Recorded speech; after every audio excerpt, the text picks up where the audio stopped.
Put the bunny in the box.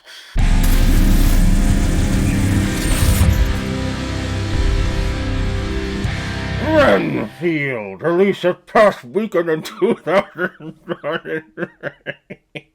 Can't understand what I'm saying.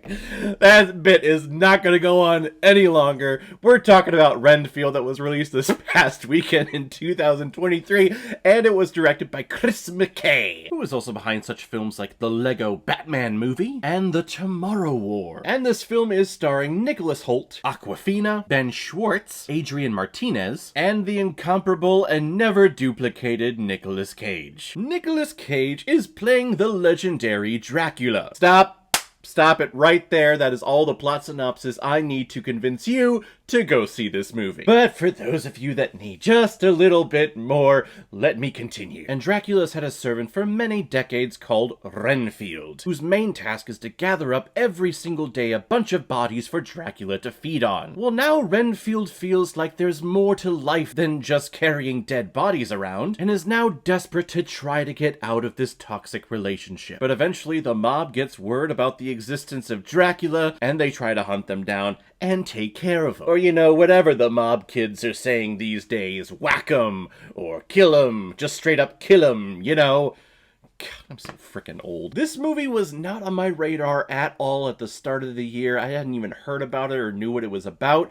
And then my wife showed me a trailer on TikTok for this movie, and immediately I'm hooked. Because the second you see Dracula come on screen, and it's Nicolas Cage, and he's looking his best like Bela Lugosi from the 1931 version of Dracula, and yeah, I'm sold. I wanted to watch this movie so bad, and I'm very happy I did, because it ended up being a hilarious action film, but it also had some great life advice in it as well. Let's just talk about it right now. Nicolas Cage is a delight in this movie, and he's at that point in his career and in his life where when he comes on screen, you don't know if you need to take him seriously or if he's just fucking around, because the man is a really good actor. He has had some great performances, but he's also had performances where you go, what? Why are you making that choice? And oh my god, it is so epic for the simple movie that you're starring in right now. Oh my god, you're my favorite person on the planet. I never misspelled anything!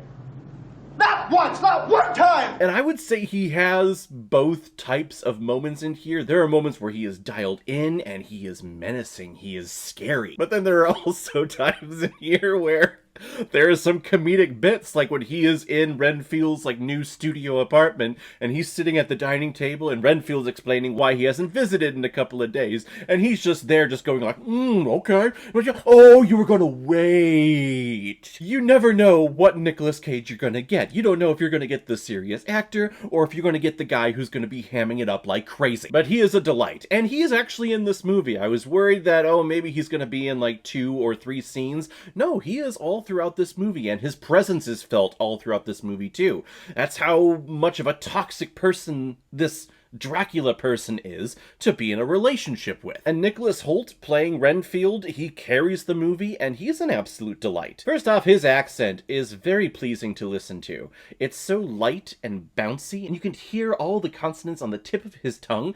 It's just delightful to listen to. Like, I could listen to him read a book in that accent all day long, and I would be satisfied. But he does a great job of balancing really just all of the genres that this movie fits in. It's a mob movie, it's an action film, it's a horror film, it's a straight up freaking comedy. And he manages to play all of those different types with this character perfectly. But the journey of this character is also beautiful to see, because there is some great life and relationship advice that they really dive into, like legitimately. And they have a support group that he goes to, and he's listening to all these other people. You talk about their abusive relationships that they're in. That's where he gets all of his victims for Dracula, because he goes after the sons of bitches who are total dicks to all these people in group. But then he finally opens up and starts talking about how his boss, Dracula, is just a toxic person, and he doesn't feel like he can live out his life, and he's not getting anything from his end of the relationship. Basically, remember the scene from the first Austin Powers movie where Dr. Evil takes his son to group,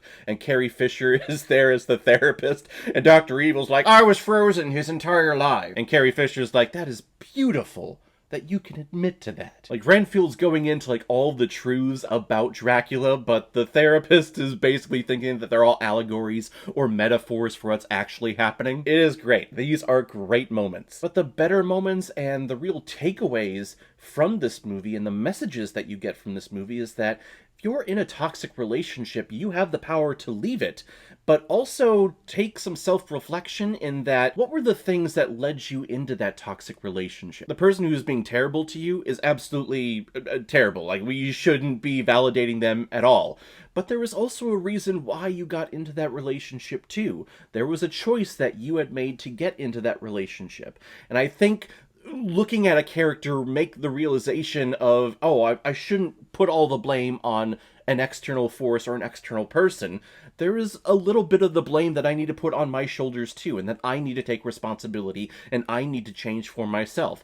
I think that's powerful, and I think that's awesome. Like I've been saying, this movie seems like very surface level, like in the trailer, or it seems like it's gonna be just this straight up comedy, but there are some deep and emotional moments that happen in here. Plus, it's all highlighted by Awkwafina, who is just perfect at ad-libbing, and her delivery of lines, I think, is some of the best in Hollywood going right now. She can be super funny, but she can also be super serious and badass at the same time. She'll deliver a line to you, and though it may sound funny, it actually is very intense and belongs in an action film like this. And Ben Schwartz plays the little douchebag son of the head of the mob, and yeah, he's standard, stereotypical mobster boss son person that you've seen in every other movie, but it's Ben Schwartz, and Ben Schwartz is a delightful person, so seeing him on screen is great. I had a lot of fun. I had a ton of fun in this movie, and there's great messages to behold from it. All the bugs that Renfield had to eat was a little gross, but that's how he gets his power, and I'm pretty sure that's in the original novel, that Renfield, the servant to Dracula, would eat bugs, and that would give him energy, or whatever. It's been so long since I read that freaking thing. But he would eat like a little tiny ant and he would get the superpowers of a Hulk. Why? They never really explain it. They just say, hey, I eat bugs and that gives me powers. Alright, moving on. One part of me is like, no, I need explanation, but the other part of me is kind of like, yeah, okay, that's fine. Let's just move on. Okay. If I'm accepting that Dracula exists in the world, I can accept that you can gain the Hulk powers from eating bugs. Absolutely. Let's continue. Renfield is a lot of fun and it is a definite recommend for me. It was actually very surprising. It's one of my favorite of the year so far. I'm going to give Renfield 4 out of 5 Blu-rays. I like it a lot.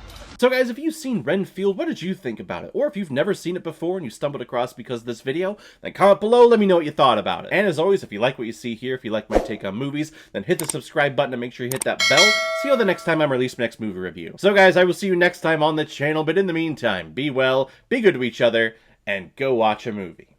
Take care, guys.